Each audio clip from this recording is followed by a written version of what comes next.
আলাইকুম রহমতুল্লাহ আলাইহি ওয়াবারাকাতু।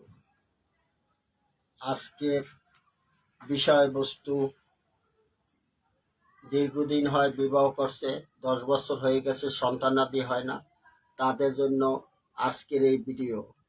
বিশেষ করে যাদের সন্তান হয় না, বহু জায়গায় ইন্ডিয়া বিভিন্ন রাষ্ট্রে বিভিন্নভাবে চিকিৎসা ট্রিটমেন্ট করছেন, কোনো সুফল পান নাই, তাদের জন্য আজকের এই ভিডিও।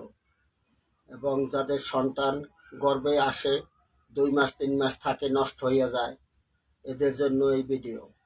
বিশেষ করে যাদের সন্তান মোটেই হয় না, তাদের জন্য আজকের এই ভিডিও। যাদের সন্তান হয় না, দ্রুত স্ক্রিনের এই নাম্বারে আপনারা যোগাযোগ করবেন এবং ভিডিওতে লাইক শেয়ার কমেন্ট করবেন। বিশেষ করে অন্যজনকে জানার সুযোগ করে দেবেন। আসসালামু আলাইকুম রহমতুল্লাহ আলাইহি ওয়া বারাকাতুহু।